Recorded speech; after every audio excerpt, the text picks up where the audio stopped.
My husband had no idea my baby monitor was streaming while I was at work. What he confessed to his mistress about poisoning me was the reason I had to call 911. Every subscription helps us create more of these stories. Please subscribe and let us know where you're watching from. We love seeing that. At 10:47 p.m. I kissed my sleeping daughter Maya's forehead. Her gorgeous chocolate curls were spread all over her pillow like a perfect halo. Maya was only 3 years old, and leaving her behind for the night shift at the hospital always felt like someone was ripping my heart out. The bills weren't going to pay themselves though, and Aiden's various business plans definitely weren't covering the mortgage. I'm heading out, I called to my husband Aiden, who was lying across the sectional sofa, his eyes glued to his phone like always. Yeah, cool, he mumbled, not even bothering to look up at me. 7 years of marriage, and this was what our lives had turned into. We were practically strangers, just sharing an address and a child. I grabbed my hospital badge, stethoscope, and that all too familiar feeling of disappointment that had become my constant companion. My phone buzzed the second I started the car.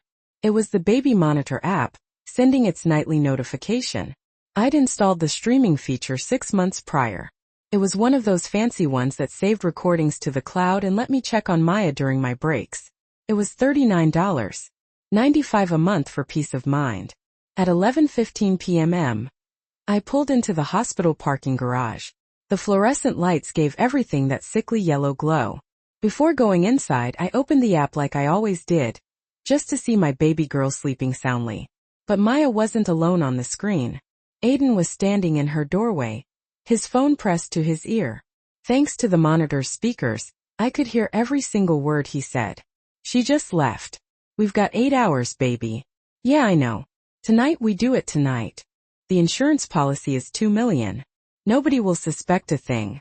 My hands started shaking so badly that I almost dropped my phone. I sat frozen in my car, staring at the screen as if I could change what I was seeing. This had to be a nightmare. My Aiden couldn't be discussing what I thought he was discussing. You sure about the dosage? His voice was so calm, like he was ordering pizza instead of planning my murder. Then a woman's voice purred through the speaker, and my stomach dropped. Baby, I told you I'm a pharmacist, remember? 20 milligrams in her morning coffee. She'll think it's just a migraine at first. By the time she realizes something's wrong, all her organs will already be shutting down. They'll say it was natural causes. Maybe a stroke. Nobody investigates a 32-year-old nurse working double shifts. 32. She knew my age, my profession. How long had this been going on? What about Maya? Aiden asked, and for one desperate second I thought he might actually show some human decency. Your daughter gets a trust fund and we get each other. It's a win-win. Plus, my sister can watch her when we take that trip to Bali. I'm thinking we leave a month after the funeral. Gotta look respectful, you know? They laughed. They both actually laughed. My vision was blurry from all the tears, but I hit the record button. My fingers were moving without me even thinking. Just doing what years of nursing had taught me. Document everything. Evidence. I needed evidence. You really think she doesn't know about us? The woman asked him. Aiden scoffed. Kira, please. She's too busy playing martyr, working herself to death. She probably thinks I'm at home watching Netflix. Hearing my name come out of his mouth, dripping with such contempt, broke something deep inside me. Besides, the woman continued, I've been in your house a dozen times when she's been at work. We've made love in your bed, Aiden. If she hasn't figured it out by now, she never will. My bed. Our bed. The bed where I'd given birth to Maya 3 years ago during that emergency home delivery, because I couldn't make it to the hospital in time. The bed where Aiden had held me while I was grieving my mother's death just last year. Whispering promises that everything would be okay. It was all a lie every single moment. Tomorrow morning I'll come by at 6 a.m. The woman said. You make her coffee like usual, the fancy kind she likes with the vanilla creamer. I'll have the pills dissolved in a little water. Just mix it in. Make sure she drinks it all. What if she tastes something off? Aiden asked. She won't. These are tasteless. That's why they're perfect. Your girl is smart, isn't she? Thinking of everything. That's why I love you, Simone. Simone. Finally, I had a name for the voice planning my murder. I watched Aiden walk further into Maya's room. gently adjusting her blanket with the same hands that used to caress my face. How many versions of my husband existed? The loving father, the cold stranger, the calculated killer. I've been thinking, Aiden said, his voice dropping even lower. What about her family? Her sister's going to ask questions. Let her ask. You're the grieving husband. Play it right and everyone will feel sorry for you. Trust me, baby. I've thought through every angle. This is foolproof. My sister Tasha, they'd even thought about her. My training kicked in before my emotions could completely paralyze me. I had minutes, maybe less, to make a decision that would determine whether I'd get to see my daughter grow up. I dialed 911, my voice surprisingly steady. 911, what's your emergency? My name is Kira Williams. I'm a nurse at County General. My husband just discussed murdering me with his mistress. I have it recorded on my baby monitor. I need police at my home immediately, but I need them to be quiet. My 3-year-old daughter is inside. The dispatcher's tone immediately shifted from routine to urgent. Ma'am, are you in a safe location? I'm at the hospital parking garage, but my voice cracked, my baby is in that house with him. Units are being dispatched now. Stay on the line with me. Can you send me that recording? I forwarded the file with shaking hands. On the monitor, Aiden had left Maya's room. I switched to the living room camera. Yes, thank God I had multiple cameras and watched him pace, his phone still pressed to his ear. Hey, tomorrow at 6. I love you too, Simone. Yeah, it'll all be over soon. Over. My life would be over. Maya would grow up without her mother, raised by a murderer and his mistress. Ma'am, officers are 3 minutes out. They're going to approach silently. Do you have any weapons in the home? My husband has a gun. Registered in our bedroom closet. Top shelf lock box. Why did I know that? Why had I never questioned why Aiden needed a gun? Because you trusted him, a voice whispered. You loved him. Officers are approaching now. Through the baby monitor, I watched our front door explode inward. 6 officers, maybe more, flooded into my living room with their weapons drawn. Aiden's face went from confused to terrified in a heartbeat. Hands up now. What the hell? There's a kid. We know about your daughter, sir. Hands where we can see them. Aiden raised his hands, his phone clattering to the floor. I could see his mind racing, trying to understand what was happening. An officer grabbed his phone. Evidence. Aiden Williams, you're under arrest for conspiracy to commit murder. This is insane. I didn't do anything. You have the right to remain silent. Maya's cry pierced through the chaos. My baby had woken up from all the shouting. I watched an officer, a woman, thank God, rush to her room.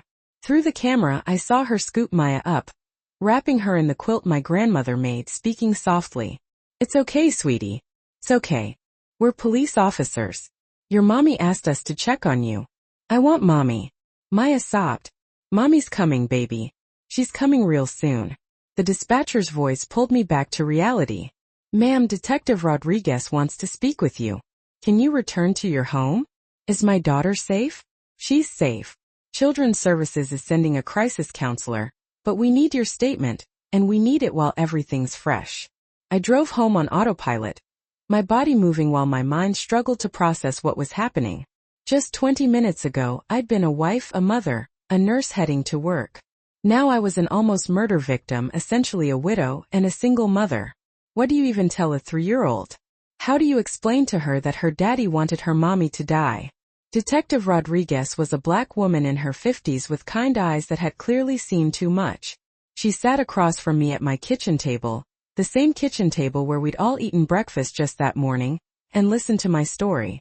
I need to know everything, she said gently. When did you first suspect an affair? I didn't. The admission burned. I just thought we were struggling. He seemed distant after Maya was born. I blamed myself for not being available enough with the night shifts and the double shifts. I thought I was failing as a wife. Detective Rodriguez's expression softened. Mrs. Williams, you did nothing wrong. You were supporting your family. Was I, though? The question just burst out of me. But I missed it all. The late-night calls, the times he was working late. How many times was she in my house, detective? How many times did she touch my things, sleep in my bed, hold my daughter? We'll find out. We've obtained Mr. Williams' phone records. We're tracking down Simone now.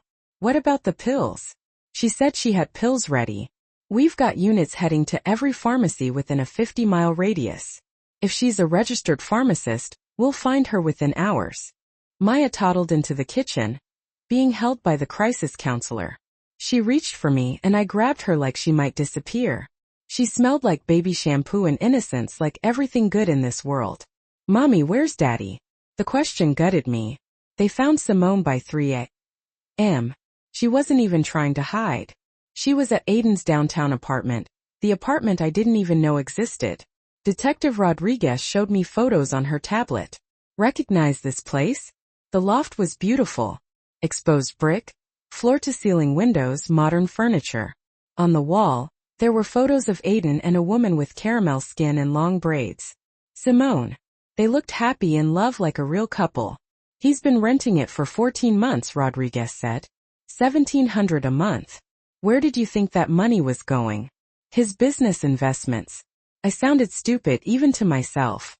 He said he was flipping properties and that we'd see returns soon. Rodriguez pulled up bank statements.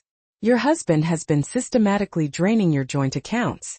You've had your paychecks direct deposited for 7 years, right? Yes. He's been transferring thousands every month to offshore accounts. Kira, even if this murder plot hadn't happened, you would have been financially ruined within 6 months. The hits just kept coming. Each new revelation was like another knife wound. Simone Powell, Rodriguez continued. Age 28, licensed pharmacist. No criminal record, but get this. She worked at the hospital pharmacy 2 years ago. That's probably where they met. 2 years. He'd been cheating on me for 2 years, planning my murder for 14 months, and I hadn't noticed a thing. I'd been too busy saving other people's lives to see my own falling apart. There's more, Rodriguez said carefully. Simone's pregnant. The room tilted. My sister Tasha arrived at dawn, bursting through my door like a hurricane. She took one look at me and wrapped me in her arms. I'm going to kill him, she said simply. I'm going to actually kill him. Get in line, Detective Rodriguez muttered. Tasha pulled back, studying my face. I knew something was wrong last month at Maya's birthday party. Remember? Aiden left for an hour. Said he was getting ice. I remember. I followed him, Kish. I'm so sorry, but I did. You met a woman at that cafe on Riverside. They were kissing. I took pictures, but I didn't know how to tell you. You seemed so stressed already. And then I thought you should have told me. The words exploded out of me. Tasha, he was planning to murder me. You had evidence. I know. God, I know. I'm so sorry. Tears streamed down her face.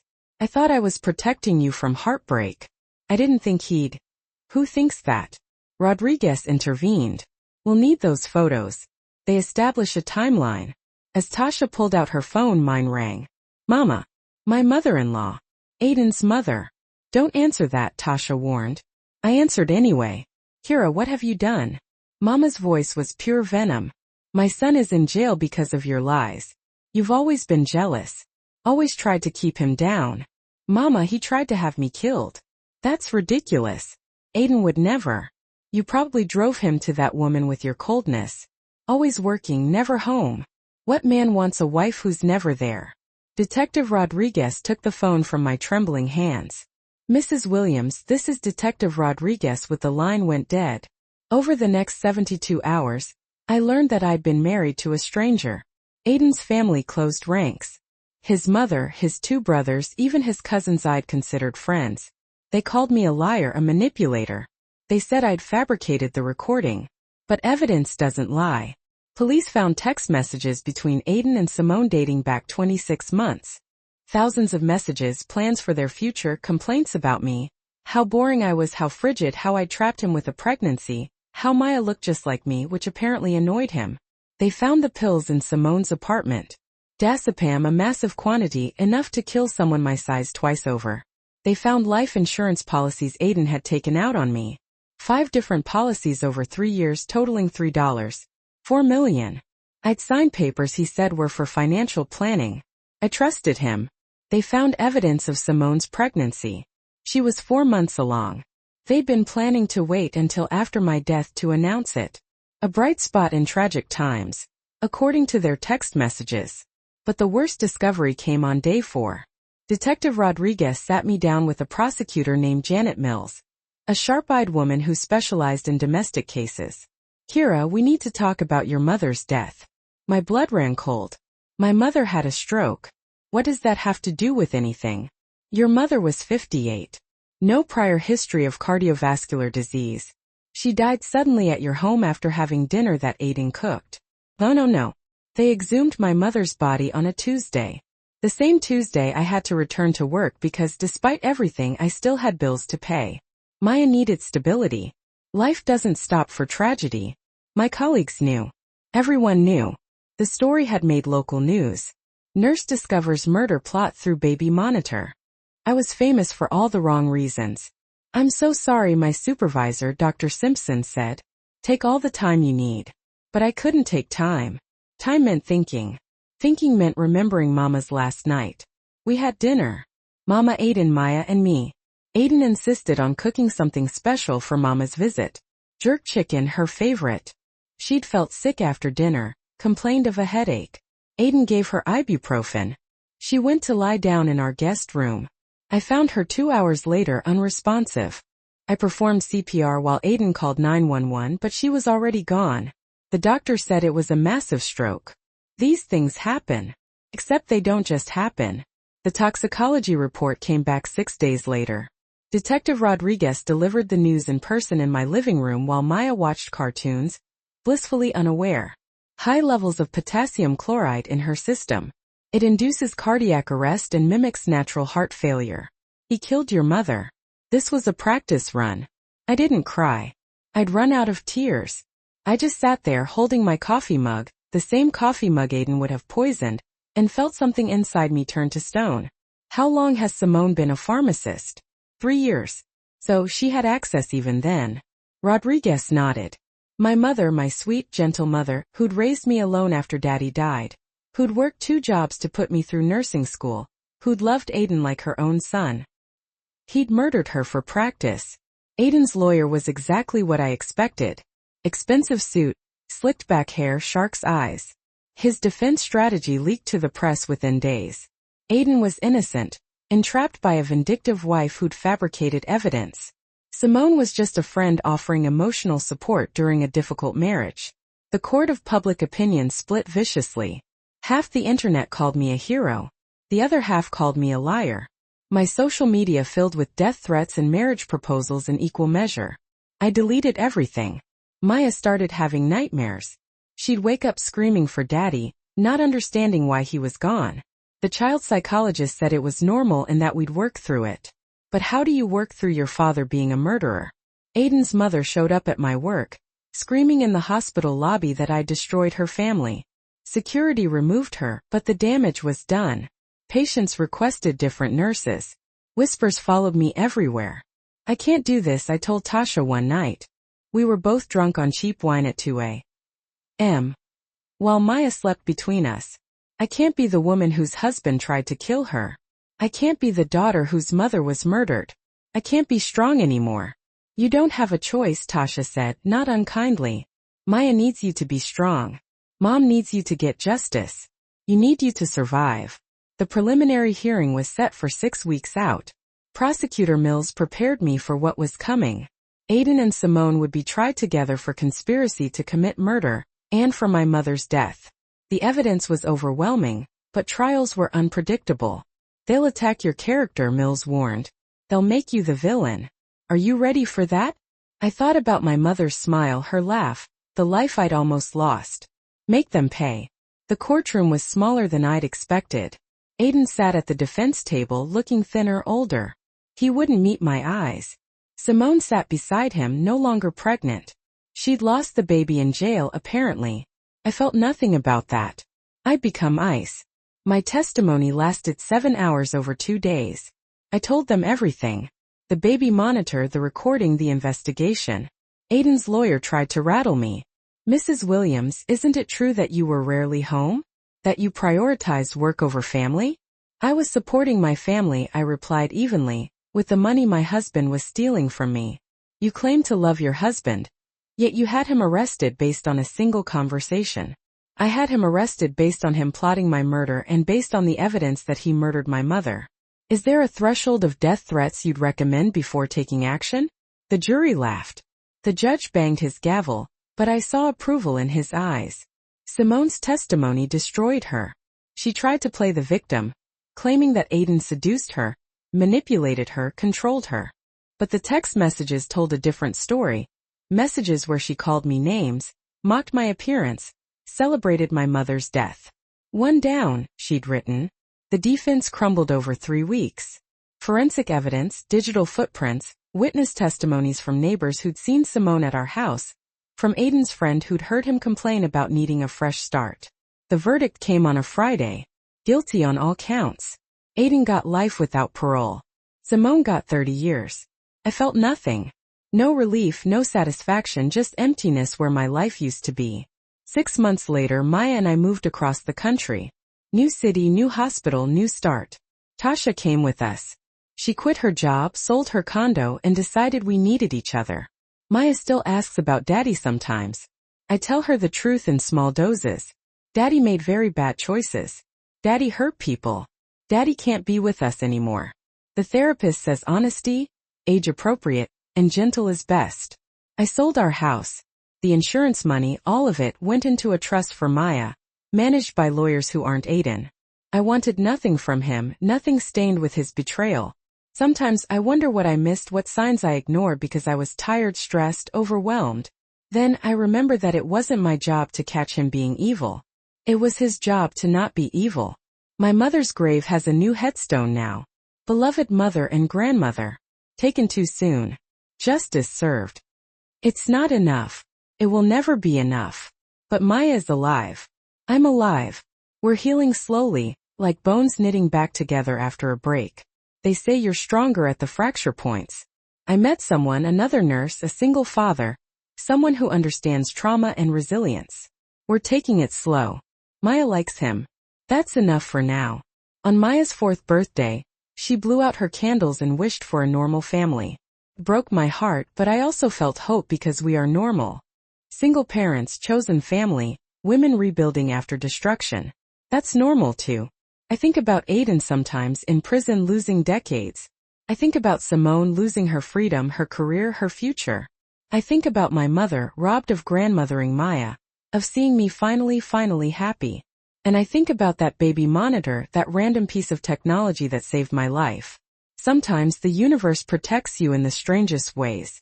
Sometimes survival looks like a streaming camera and the courage to believe what you see. I'm not grateful for the trauma, but I'm grateful I survived it. That has to be enough. If this story resonated with you, please like and subscribe. Share your thoughts in the comments below. Have you ever discovered a truth that changed everything? Remember, trust your instincts. They might just save your life. And if you found value in this story, hit that notification bell so you never miss our next upload. Stay safe out there and remember, you're stronger than you.